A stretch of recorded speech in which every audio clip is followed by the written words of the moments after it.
Hello everyone, I'm RiggyRob, and today we are tackling a rather serious subject.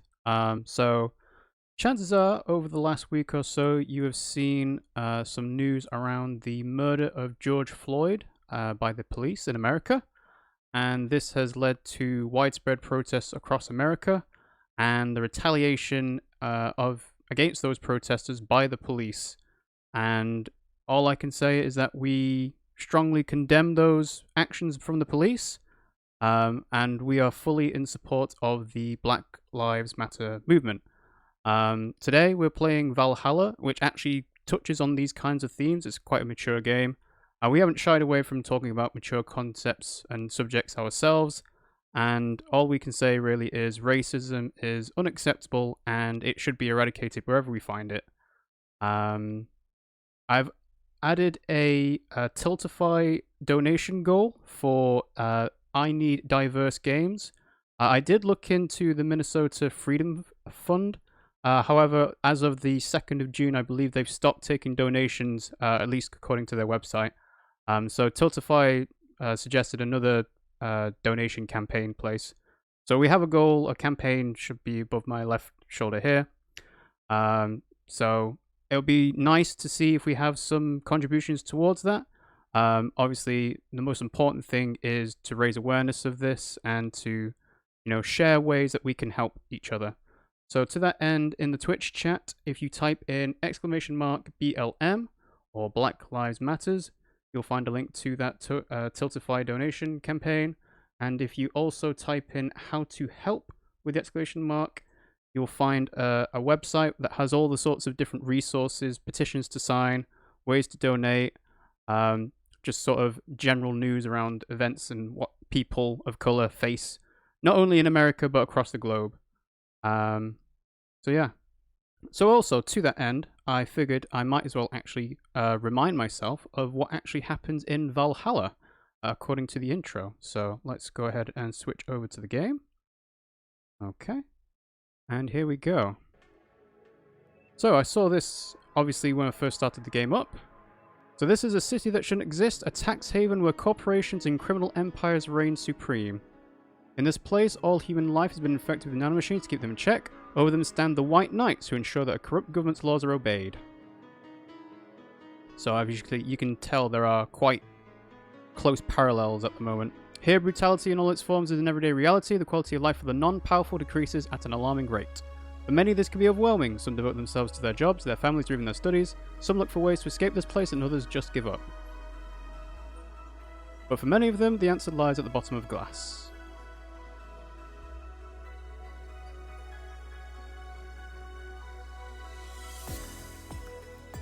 On a small road just seconds away from the main street, somewhere near the slums, you can find the Hall A of the BTC certified bar coded VA-11. That's a mouthful, so we just call it Valhalla. And we got the Water Demon here. Hello, Water Demon. Thanks for joining the stream. How are you today? This is a small oasis in the middle of a concrete desert, a fountain for wayward souls. And is this the full intro? This is where the story unfolds. Yeah. Okay. So yeah, Valhalla is no stranger to these kinds of concepts. I think it's more focused on the cyberpunk aspects of things. Like, we talked about brains being uploaded to the cloud and things like that. But it is important to remember it is centered around the whole dystopian future where White Knights are enacting the corrupt government's every whim, basically. So yeah, it's an interesting reminder that this is not so far away. Me and Pimmsy, we are quite lucky in that we are, quite privileged. We don't have to worry about these kinds of things happening to ourselves, but obviously other people across the world do. Yeah, let us continue into the game then. So, day 16, room. As far as I'm aware, there shouldn't be too much more of this game left, actually. But we'll see. So, rent is due on the 30th. Please make sure your account has the necessary $10,000 or you'll be evicted. Jill bought what she wanted and she's pleased with herself. Okay. So, it is the 28th of December. As far as I can tell, this game should finish around the 31st. So there shouldn't be too much more of the game left, hence why this has been denoted as the Valhalla finale. Let's go to work, shall we? Wednesday, December 28th. Evening. Ah, Jill. I want to get firecrackers. Firecrackers? It's New Year's, right? We need some. Wouldn't firecrackers scare off the... Yeah, good idea. Go ahead. I'll be back in a bit. Even for a cat lover, you sure get excited about firecrackers a whole lot more when dogs are involved. I know how hypocritical it sounds, and I don't care. Ah, Jamie's here. Greetings. Anyway, let's start. Let's start indeed. Okay. So, let's keep welcome to Val. Oh, how did dust get left there? Anyway, we'll do this. Troubling news. Anamoto. Everything will be okay. March of the White Knights. Still haven't actually figured out how we get the extra music. Maybe it's only in the bonus episodes? I don't know. Okay, time to mix drinks and change lives. Water Demon says, I'm not so good. I had an argument, if I would call it that, with my mum, and yeah. Oh dear. Sorry, itchy nose. So what was the argument about, Water Demon? I hope everything's still okay at home. Oh, the guy that wouldn't come back twice.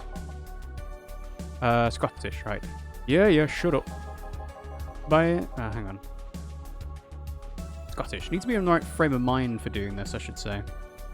Alright. By any chance, did something fly over? No, I'm doing, Northern English. That's not English. I need to do Scottish. Scottish. Okay. Did something fly over here 2 weeks ago? On Friday? Yes. There were lots of weird explosion noises throughout the night.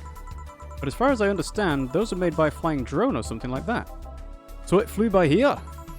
I take it you know what made the noise. Let's just keep it at whatever drone story you heard. Right. The noise got annoying after a while, I must say. So it remained in the vicinity. I don't know what counts as in the vicinity, but yeah. Distant explosions all night. Interesting. So I didn't get far away. Now, get me a Mars Blast. A Mars Blast for the guy that wouldn't come back twice. Okay. Get a Mars Blast. So, 1, 2, 3, 4, 5, 6. 1 Paradelta. 1, 2, 3, 4. And 2 Carmetrine, all blended.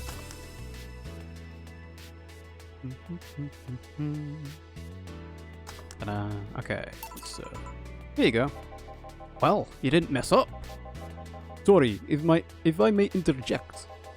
You're looking for a fight? Most certainly not. You really think you'd stand a chance? You're like half his size. I can fight dirty. He kills people for a living. I can fight dirty. Give him a good old Glasgow hello. Or is it a Glasgow smile? Jill, please, you make me sound like a savage. It would be like me saying that you get people drunk for a living. It's not wrong, but there are better ways of saying stuff like that. You're right, sorry. And like I said, I'm not looking for a fight. I just noticed you seem to like strong drinks. What about it? Well, to be honest, it's a rare sight in this bar. I'd even come to believe I'm the only one here who enjoys them, aside from the owner. May I suggest you try a suplex next time? It might be to your liking. Okay, let's try the suplex thing. Right. Let's give Ingram a suplex. That sounded weird. Something dumb, so my lips are sealed. Anyway, how you been? Okay, fair enough. Yeah, I've been fine. Pimmsy's still feeling a bit under the weather. Hence why we haven't been doing Xenoblade. In fact, I don't even think she's playing Xenoblade in her own game, actually. She's not feeling that well. Yeah, no, I just, like, I was sort of, I think, unaware of how things have been progressing globally, in terms of, you know, the actions in America, and not only in America, across the world. So it was kind of eye-opening to myself to see just exactly what was happening and how bad it, not only how bad it's got, but also how bad it already was for people. So yeah, kind of a humbling moment, I guess. Yeah. Good stuff. Like a less burning but punchier pile driver. Say, your face looks somehow familiar, mister. Call me Jamie, and you are. I'm Ingram. Anyway, I think I saw your face somewhere. Maybe when I need to look for a specific file, Did you perhaps go through a nanomachine expunge? I did, actually. Figured as much. Only a handful of people do that. And almost all of them are people with nanomachine rejection that feel oddly suicidal. So, why go through the whole thing? Rejection. Need to hide something? The second one. It's easier to remain undetected when they have no means to track you or your activity. I see. How does the expunge work? You lie in a pressure chamber and they give you a special IV solution. It causes nanomachine rejection while giving you the antibodies needed to prevent them from getting back in. For 5 hours, you're trapped in bed, while a horrible pressure builds up in your body and nanomachines are forced out. They're like little needles all over your body. You feel them in your eyes, in your gums, in your toes, everywhere. And after all that, they need to implant you with a mechanism that constantly replaces the same antibodies. Ouch. What are you having, Jamie? This is a gut punch. Yeah, I should have figured. Here, give me one of those. Sure. Let's give him a gut punch. Gut punch. 1, 2, 3, 4, 5. 1. Yeah, we'll make it a big one. 1, 2, 3, 4, 5. 1. Go there. And then next. Ta-da! Here. Yeah, I love these. It's different from yours though. Well, I don't even know what accent that was. I had a couple of extras in his actually. So where is the antibody unit you stuck you with, Jamie? Inside, like all other maintenance systems. It can be troublesome at times, but the perks of not having nanomachines in the body outweigh the cons. And the rest of the enhancements, were you reconstructed or have you been adding them over time? Over time, either by getting a much needed enhancement or through fixing injuries. I see. Well, it was a pleasure, Jamie, but I gotta leave. Nice meeting you, Ingram. Please come again. Don't count on it. You said that twice. Shut up. Seemed like a nice guy. Right. I won't call him a bastard, but he's not the nicest in the bunch. Maybe you caught him on a bad day. No, I think you're just that good at bringing out the nicer side of people. Oddly enough. That guy tires the hell out of me. Someone's in a good mood. Give me a bad touch, will you? That way you'll be in a good mood too. A bad touch for Alma. Alright. Bad touch. So, 1, 2, 1, 2, 1, 2, 1, 2, 3, 4. Let's make a big one. 1, 2, 1, 2, 1, 2, 1, 2, 3, 4. On the rocks and mixed. Yeah. Jill, you have such a petty sense of humor. Guilty as charged. So, what put you in a good mood? Oh yeah, that. Today, my sister was supposed to be in court for all those custody proceedings. Of course, not only does she show up later than her husband and drunk at that, but also dressed like she got fucked in the back of a parking lot. And to top it off, she forgot to even bring her kids. Luckily, my parents brought them to the court. The judge assigned the kids to my parents for the time being. So, she really messed it up, huh? When they came back to the house and Diana started throwing a temper tantrum, she said it was lucky her husband didn't get the kids because the Yanks would make her jump onto the highway. So Eva comes and says, then make sure it kills you because we aren't dealing with you as a cripple. I shouldn't reinforce that behaviour, but I don't know, maybe it was the timing, but I've been laughing for an hour now. You hold quite the animosity for Diana, don't you? She and I used to be the closest friends when I was 7 or 8. We played all the time. We even slept on the same bed for a while. Then she turned into a teen. We stopped playing. She had other things she wanted to do. I can forgive all of that. I mean, the age difference and all. But there is something in particular I still can't forgive. It was a day she invited her friends to the house, and I went to ask her something. As I was leaving, one of her friends asked if I was her sister. And she said she had no little sisters. Ouch. I think that was the moment that finally broke the pedestal I held her on. I admired her as much as a kid could admire someone, you know. Little by little, that admiration wore off until we finally reached that breaking point. I felt betrayed. And you haven't been able to forgive her after 40 years. Hey! Not that I still hold a grudge against her, but rather, the Diana who said all those things so many years ago is the same Diana that I know today. How so? She hasn't matured one bit. She's still as selfish, childish, and immature as she was back then. When you see her, you don't see an adult. You see an overgrown, horny teen. So aside from destroying any admiration I held for her, she'd made sure not to fix that impression. Huh. But enough about me. How are you? Everything's fine, aside from this note.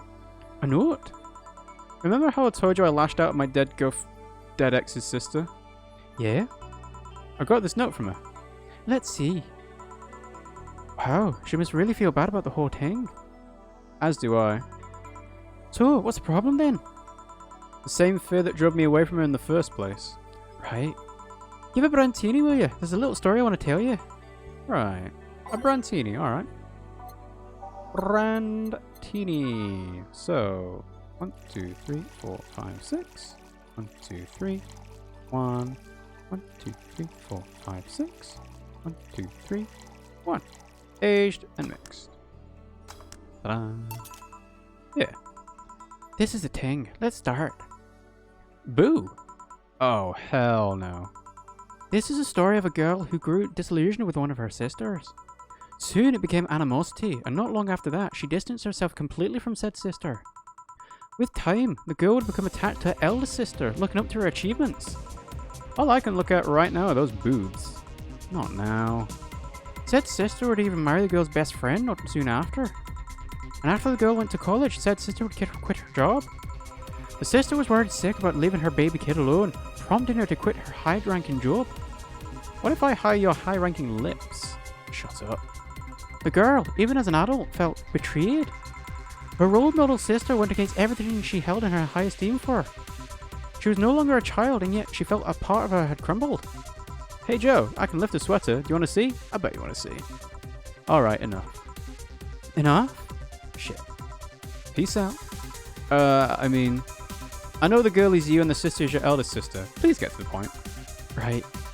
The point is, if you don't face her, she'll be heavily disappointed. She's trying to make amends with you. That must take courage. Lots of it. Yeah, you're right. My mouth's dry. Can I get a beer? Right. A beer. Man, I am going crazy, aren't I? Kind of are, Joe. Kind of are. Alright. 1, 1, 2, 1, 1, 2, 1, 2, 3, 4. 1, 1, 2, 1, 1, 2, 1, 2, 3, 4. All mixed. Here. Thanks. So, tell me, did you and this Gabby girl get along? Oh, yeah. I never had brothers or sisters, but once Lenore introduced me to her as her sister-in-law, she got so excited about having a new sister that she clung to me a lot. I helped her in her studies, read books with her, played with her a lot. She was pretty much my sister too. I have to leave, but I'll tell you this. As both a big and little sister, if you don't grant that girl the chance of talking to you, I'll never forgive you. Yeah. Oh, there's a small New Year's party this Saturday if you're interested. Oh, sure, I'll be there. Remember, I won't forgive you. Yeah. I'll go take my break. Alright. Wow, you were here? You were quite absorbed in the conversation just now. Jamie even said goodbye to you, didn't you hear? Anyways, call me if anything comes up. Alright. Make a save. Day 16 break. It's now safe to keep playing. It's less chilly today. Alright.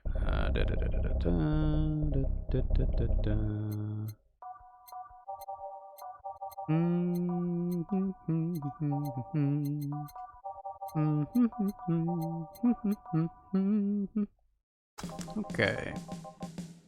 Why do you always make the drinks big? Just curious. Well, I thought when you make a drink big, you add more alcohol to it, and therefore you're more likely to get them drunk. But now that you mentioned that, I'm kind of like thinking, you know what? The things that would be good to make people drunk would be to double up on the optional karmatrine in the drinks. So whenever there's a free option for a drink, it's like, well, if you make sure that it's additional karmatrine and less of the other ingredients, kind of like the one that's basically ethanol drinking, it might actually be a better way of making them drunk. But I don't know. I think this game is meant to be replayed more than once anyway. Jill, the kid's looking for you. Oh shit. Hey. Ah, Norma. Whew. You're back! Oh, fuck you. You do know I'm not giving you any drinks, right? Crap, I said it out loud. Yeah, actually, I wanted to thank you. She thought I was for her. Thank me? Well, for starters, by not complying and giving me alcohol. Everything else would have fallen apart if I had some. Aw, so responsible, Joe. I kinda faced my mum and told her about all the pressure she was putting on me. And said I wanted to figure out what I wanted to do. And? Well, she didn't speak to me for 2 days. After that, she told me that it'd be a waste to spend money on a university just for me to not give it my all. So she told me to still go to the college course, but that I was free to explore. Glad to hear that. And, well, I want to thank you for that. Me? If I just rushed headfirst into my original plan, things would have gotten ugly. And you were right. I would be hurting her for the sake of hurting. So, thank you. Don't worry about it. I'll leave before it's too late outside. Be careful. Aw, so sweet. Shut up. Hey, Jill, mind helping me here? Sure. Make a bleeding Jane, please. On it. A bleeding Jane for Gil.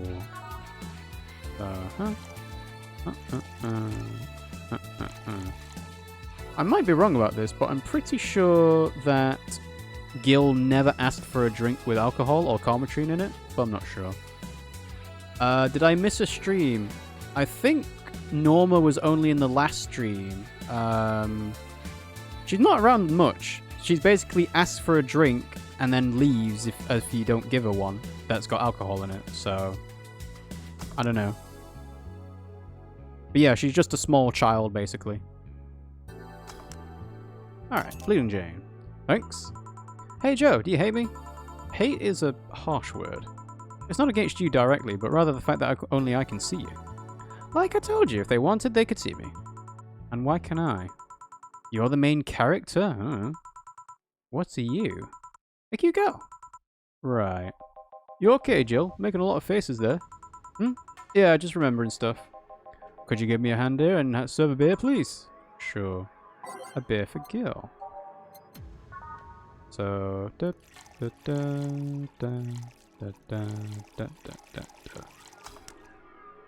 Yeah, I think I'm going to stop making big drinks from now on, unless it's like optional Carmetrine and then I can fill it up to full.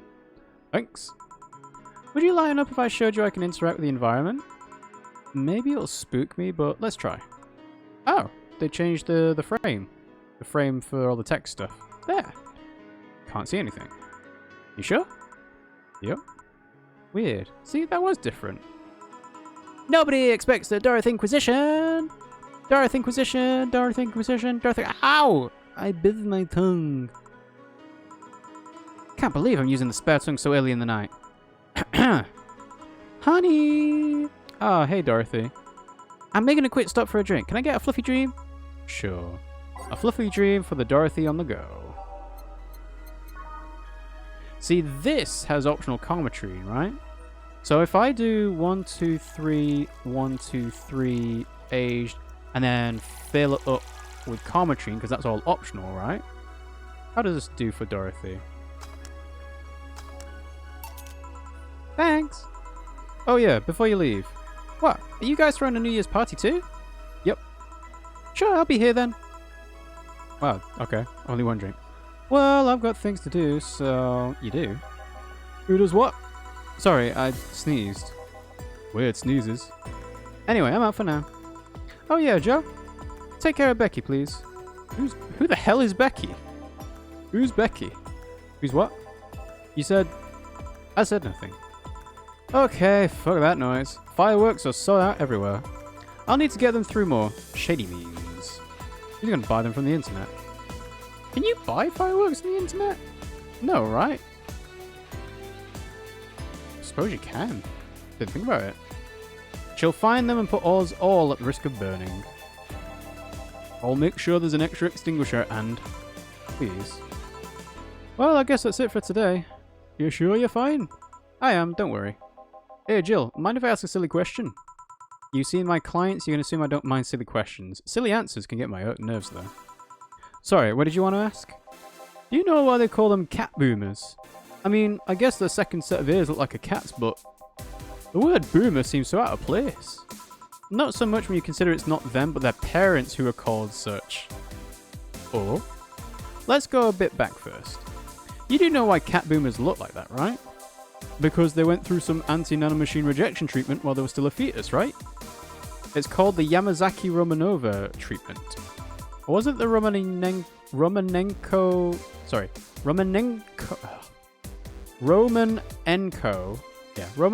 Yamada treatment. Let's call it the catification procedure. It was not only the first successful genetic treatment on a fetus, but also the first way to fight nanomachine rejection. Moreover, that research had a bit of a rocky story. Funding got cut in the middle of it at a critical point that could make or break the whole thing. Not to mention Zaibatsu Corps' record of not addressing nanomachine rejection at all. The rest of the research was funded by Naki Stengovich. Was it Stengovich? Let's call him Stengovich for now. He's a businessman whose unborn daughter got diagnosed with early nanomachine rejection. Stengovich funded the research, and in a desperate move, his wife offered herself and her daughter as test subjects. Of course, the experiment was a success. The girl, Sylvia Stengovich, didn't die. She became the living testament of a scientific breakthrough. But then, the story of how things played out for Sylvia got sensationalized in the media and created a weird fad. Parents made their unborn children go through the catification procedure even if they had no ailments at all.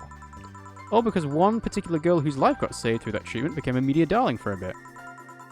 A whole generation of kids with those cat-like protrusions got born. And the parents got called cat boomers. A generation of parents obsessed with those cat-like features. The fad quickly passed, but the term remained in use. Eventually, cat boomer just started being used for people with the protrusions instead of their parents. You keep calling them protrusions, why is that? Because that's what they are. Huh? You didn't think those things on their heads were ears, right? Sure, they can be moved because they're somehow connected to the facial and ear muscles. Thus they can move like a cat's and react to their mood. But in the end, they're just appendages with no real function. Huh. It still surprises me a bit though, that the biggest mutation they get after the treatment is just that. Those ears are a small miracle on their own. People have been born with no eyes for less intrusive procedures. You really thought they were functional ears, huh? Let's say I learned quite a bit today, thank you. Don't worry, I feel like I should apologise for talking so much instead. And keep in mind I'm fucking up the terms. I don't want you to say someone got protrusions because of a catification procedure. I'll keep it in mind. Wait! What? Yeah, the guy's name was Stengovich. Huh? I just remembered Sylvia Stengovich was around my age, and when I was a teen there was some TV specials featuring her. And I just remembered that I had the biggest crush on her. Now that I think about it, that crush had me very confused back then. And did you need to shout just now? Sorry. In any case, I'm out for the day. Alright, careful out there. Alright, 0 mistakes. In conclusion, they got cat girls, lucky them. I mean, I have to say, out of all the people in the world, if some parents could choose to have children with cat ears, I'm sure there would be some more than you'd think that would do it. So, all booze and no firecrackers makes Dana a dull girl. So we got $1,700.